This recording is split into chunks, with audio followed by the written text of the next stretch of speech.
आज का टॉपिक है फर्टिलाइजेशन, क्योंकि तुम लास्ट क्लास में ये देख कर आए हो अगर फर्टिलाइजेशन नहीं होता है तो क्या होता है, मेंसेस यानी मेंस्ट्रुअल साइकिल चलती है। ठीक है, अगर फर्टिलाइजेशन हो गया तब क्या होगा, क्या तब मेंसेस होंगे, मेंसेस रुक जाते हैं। तो आज की क्लास है फर्टिलाइजेशन एंड फर्टिलाइजेशन ब्लॉक। आज का सिनेरियो केस 2 सिनेरियो है, जब एक मदर की बॉडी को फादर सेल मिल जाती है तब क्या होने वाला है। ठीक है, अब इमेजिन करते हैं कि मेरे पास एक रिप्रोडक्टिव सिस्टम है एंड ये फीमेल रिप्रोडक्टिव सिस्टम है।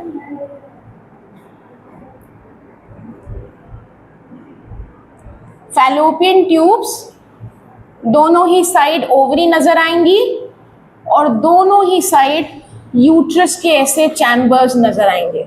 ऐसा कुछ हम बना सकते हैं फीमेल रिप्रोडक्टिव सिस्टम। अब होगा क्या, अगर इस ओवरी ने निकाल दिया है oogenesis के द्वारा क्या, ओवा। ये ओवा बताओ सबसे पहला एमसीक्यू, कौन से स्टेज पर है, किस स्टेज पर ये ओवा रिलीज हो जाता है, सेकेंडरी oocyte यानी मियोसिस 1 वाले स्टेज में। तो एक्चुअली ये ओवा की अंदर की जेनेटिक इंफॉर्मेशन कैसी है, अंदर की जेनेटिक इंफॉर्मेशन कैसी है, सेकेंडरी oocyte जैसे। यानी पूछ रहे हो क्या हुआ, अगर oogenesis होगा तो एक फीमेल ओवरी क्या निकाल देगी, ओवा। ये जो oogenesis से ओवा रिलीज हुआ है ये पहुंच जाएगा कहां पर, फैलोपियन ट्यूब में। ठीक है, जैसे ही वो फैलोपियन ट्यूब में पहुंचता है हम देखते हैं उसने 24 आवर तक इंतजार किया और उसी बीच एक ह्यूमन फीमेल के अंदर फादर सेल भी आ जाती है। ठीक है, सो मान लो फादर की सेल भी पहुंच चुकी है कहां पर, फैलोपियन ट्यूब के कौन से रीजन पर, एम्फुला। वो रीजन है जहां पर फादर और मदर सेल दोनों ही पहुंच जाएंगी। अब क्या होगा, अगर फादर और मदर सेल का फ्यूजन होता है, imagine this is your ovum cell and this is your father की सेल। ठीक है, सो सबके फादर की सेल उस ओवा की बाहरी वाली लेयर को टच कर रही होगी। सबसे पहले देखते हैं ओवा कैसे दिखेगा। अगर एक फीमेल ओवा देखा जाए तो मान लो, इमेजिन करते हैं दिस इज द फीमेल ओवा। इसके अंदर क्या क्या देखने को मिलेगा, अंदर होगा इसका प्रो न्यूक्लियाई जो विमेन या मां से इंफॉर्मेशन लेकर आएगा और हैप्लॉइड इन नेचर होगा। सबसे बाहर क्या होगा, हार्ड सी कैल्शियम की बनी हुई शेल, जिसको क्या बोल रहे थे, कोरोना रेडिएटा। उसके अंदर क्या देखने को मिलेगा, जोना पेल्यूसिडा। तो अंदर एक लेयर बना दे तो क्या बोलोगे, जोना पेल्यूसिडा। सबसे अंदर की लेयर क्या हो जाएगी, क्या बोलोगे, विटिलिन मेम्ब्रेन। सबसे बाहर क्या दिख रही है, कोरोना रेडिएटा। उसके अंदर क्या मिल रही है, जोना पेल्यूसिडा। सबसे अंदर क्या मिल रही है, विटिलिन मेम्ब्रेन। फादर की सेल जब आ जाती है एम्फुला में तो वो किसको टच करने की कोशिश करती है, विटिलिन मेम्ब्रेन तक। मतलब अगर फादर की सेल आ रही है तो सबसे पहले वो भिड़ती कहां पर है, बाहर कोरोना रेडिएटा में। जैसे फादर की सेल कोरोना रेडिएटा में पुश करने की कोशिश करती है, आप क्या देखते हो, उसका जो हेड रीजन है वहां से कौन सा एंजाइम रिलीज होता है, हाइलारोनिडेज। जब ये एंजाइम रिलीज होगा तो क्या देखोगे, आपका जो कोरोना रेडिएटा है वो कहीं से क्या हो जाएगा, टूट गया, ब्रेक हो गया। और वो ब्रेक कहां तक आता है, अंदर विटिलिन मेम्ब्रेन तक। अंदर जैसे ही ये फादर की सेल ऐसे लड़ा के अंदर विटिलिन मेम्ब्रेन तक पहुंच जाती है, वैसे ही जो मियोसिस 2 रुका हुआ था एक फीमेल ओवा के अंदर, वो कंप्लीट हो जाएगा। ठीक है, यानी फीमेल का ओवा में अभी क्या था, सेकेंडरी oocyte।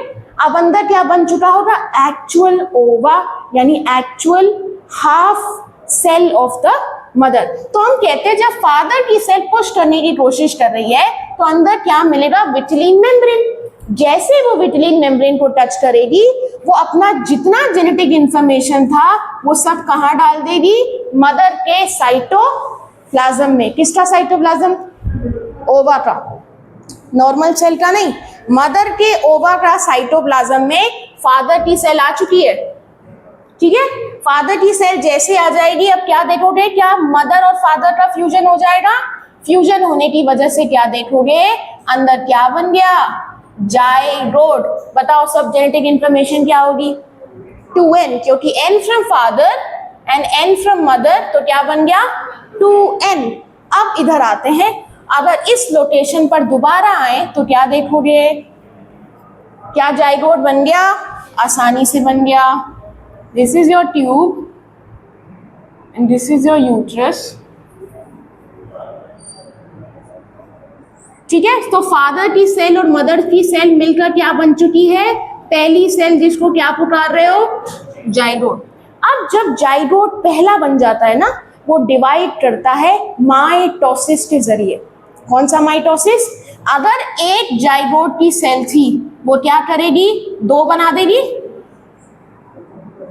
2 बनाने के बाद क्या करोगे, 4 सेल की बनेगी। 4 सेल के बाद क्या बनेगी, 8 सेल, 8 से 16। यानी आप कह रहे हो एक बार जाइगोट बन जाएगा, वो बार बार माइटोसिस करेगा। जाइगोट बना है तो मान लो ये यहां से 2 सेल बना, 2 सेल से 8 सेल बना, 8 सेल से 16। तो जिस स्टेज पे उसके अंदर 8 से 16 सेल्स हैं, आप उसको क्या बोल रहे हो, मोरूला। ठीक है, मोरूला देखते हैं हम, धीरे धीरे अंदर आ जाता है, और जब वो जर्नी लेता है ना मोरूला आपके फैलोपियन ट्यूब से यूट्रस की तरफ, तब वो क्या हो जाता है, एक पानी से भरा हुआ बॉल हो जाता है। कैसे, अगर हम मान ले इसमें और सेल काउंट बढ़ा दे रहे हैं, this is what your morula. अगर हमने काउंट बढ़ा दिया और माइटोसिस हो रहा है तो क्या होगा, अब ना ये सारी मोरूला की सेल बाहर बाहर अरेंज हो जाएंगी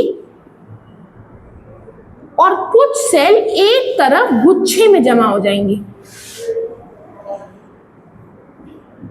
ठीक है, और बीच में आ जाता है फ्लूइड। यानी हम सब एक टाइम पे कैसे दिख रहे थे, पानी से भरे हुए बॉल की तरह। सबसे बाहर लेयर को क्या पुकारोगे, ट्रोपोब्लास्ट। और ये वाली यूनिट को, जो सारी सेल इकट्ठा है, ब्लास्टोमेयर। और पूरे स्ट्रक्चर को ब्लास्टुला।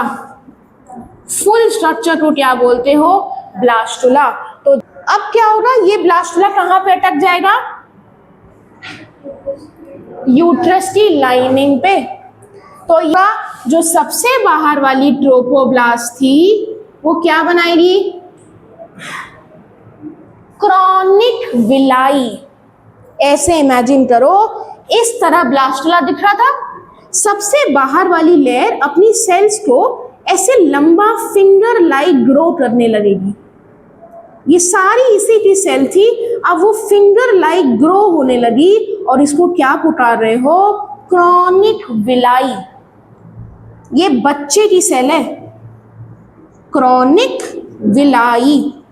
तो इसी तरह ये बच्चे की सेल के अंदर तक की क्रॉनिक विलाई मां के यूट्रस को चीरते हुए मां के खून से संबंध बनाती है। यानी बच्चे की सेल क्रॉनिक विलाई मां के ब्लड में जाएगी और क्या बना देगी, प्लासेंटा। तो अगर कोई सवाल करता है एक 12th ग्रेडर से कि प्लासेंटा क्या है, तुम क्या बताओगे, एक बैग है जो मां के खून और बच्चे की सेल से बना है, और पूरा जब तक वो बच्चा 9 महीने मां के वूम्ब के अंदर है तब तक उसको सारा न्यूट्रिशन कहाँ से आएगा, इस प्लासेंटा के थ्रू। क्योंकि ऐसे इमेजिन करो, बच्चे के अंदर का कोई ऑर्गन बना ही नहीं है, ना किडनी लेकर आया, ना डाइजेस्टिव सिस्टम लेकर आया, तो अपने अंदर चीजें हो कैसे। तो क्या होगा, माँ जो भी खाती है, जितना इस बच्चे को एक्सक्रीट करना है, उसको जो न्यूट्रिशन देना है, सब कुछ किसके थ्रू जाता है, प्लासेंटा के थ्रू। ब्लड, कौन सा ब्लड, मेटरनल ब्लड, माँ का खून plus chronic villi of the child. ठीक है, और क्या? प्रोजेस्टेरॉन अब तक सुनते आए हो ना, अब सुनो ह्यूमन गोनाडोट्रोपिन हार्मोन।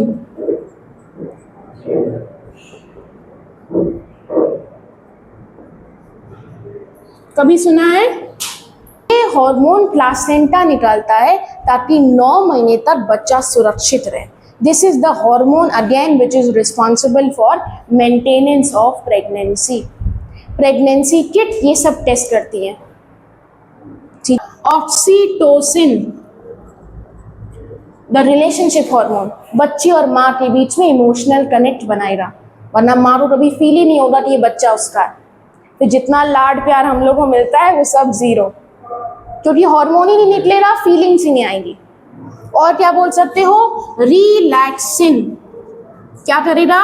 यूट्रस को हमेशा रिलैक्स करेगा कि दबे ना।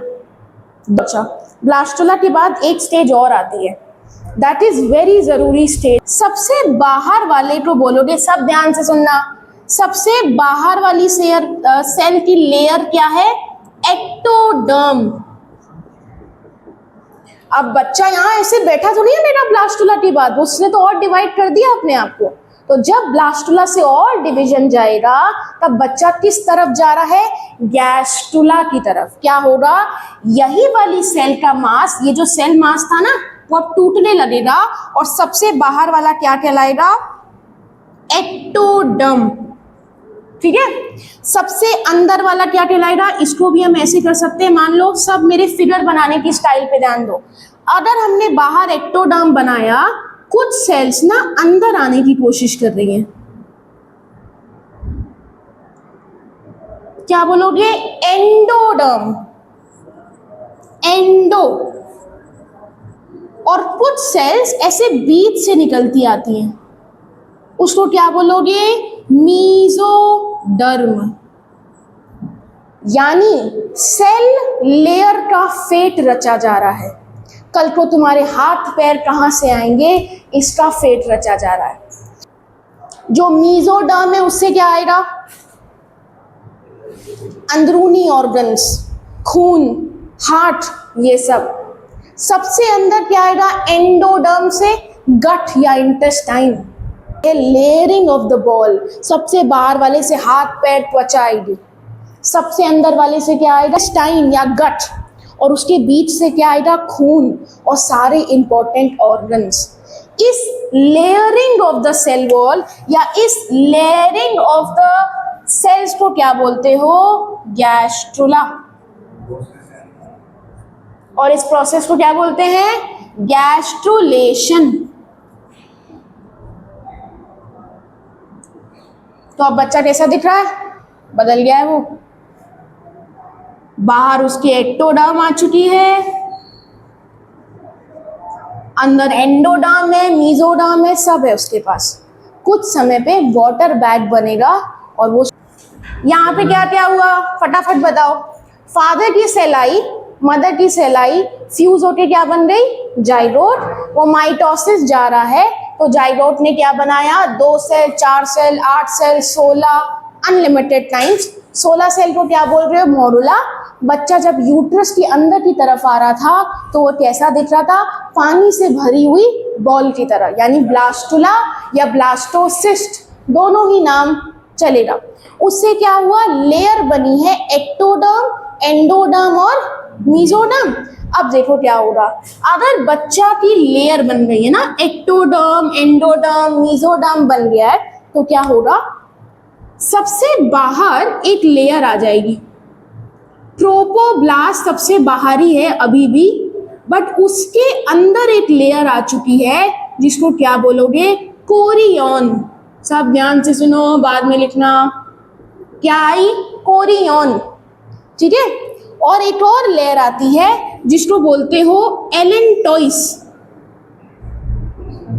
एलेंटोइस।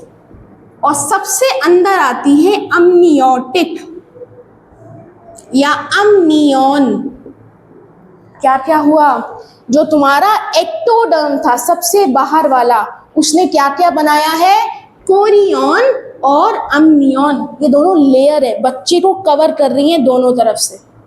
और जो सबसे अंदर वाली थी, जो एंडोडर्म थी, उसने क्या बनाया है, एलेंटॉइस की लेयर।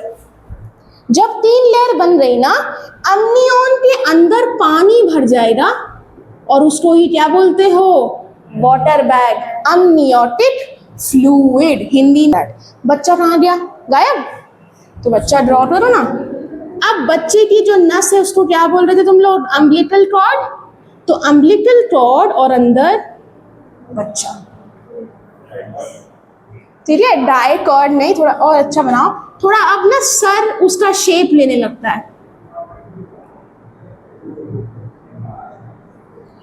तो अम्बिलिकल कॉर्ड से जुड़ गया है embryo, and this is your embryo. Embryo ना बोल के क्या बोल लो, फीटस। या कभी तुमने न्यूज और टीवी देखा होगा ना, क्या होता है जब ये बच्चा इतना ग्रो कर गया है साइज में, एकदम मतलब प्रॉपर 9 मंथ हो गया है, बच्चा अच्छे से डेवलप हो गया है, तो बच्चे की साइज इतना बढ़ जाती है कि ये वाटर बैग पे दबाव डालती है, यानी अम्नियोटिक वाली आपकी लेयर पे दबाव डालेगी, वो ज़्यादा स्ट्रेच नहीं हो सकती, तो वो फट जाएगी और वाटर लीक होने लगेगा। तब आपको इशारा आता है कि आप डॉक्टर्स के पास जाओ और पार्टूरेशन, बच्चे को बॉडी से बाहर निकालो। ठीक है, ऐसा समझ में आया? नॉर्मल केस में कितने बच्चे हो सकते हैं? एक्सट्रीम मत बताओ, IVF मत बताओ, ट्विंस भी हो सकते हैं, नेचुरली एक्सेप्शन केस है। ट्विंस क्या 100 में 100 होते हैं? नहीं, हाँ, ट्रिपलेट्स भी होते हैं, क्वाड्रप्लेट्स भी होते हैं, 4 भी हो सकता है। क्वाड्रप्लेट 4 बच्चे विमेन को नेचुरल हुए थे without IVF। Anything is possible. I am not going on what is possible और व्हाट नॉट। हम सेरे केस क्या है, एक 4 नहीं, कॉन्जॉइंट नहीं है, अलग अलग है, अलग अलग 4 बच्चे पर एक बार में, कॉन्जॉइंट नहीं है। पर ये बताओ, हम सब आमतौर में कितने पर पेरेंट्स एक बार में एक ही होता है ना? ऐसा क्या होता है, जैसे ही ये स्पर्म की सेल बाहर सबसे अंदर वाली विटलिन मेम्ब्रेन को टच करेगी, वैसे ही विटलिन मेम्ब्रेन क्या हो जाती है, हार्ड हो जाएगी, because of membrane potential changes. ये इतनी हार्ड हो जाएगी कि अब ये किसी को भी अंदर आने के लिए अलाउ नहीं करेगी।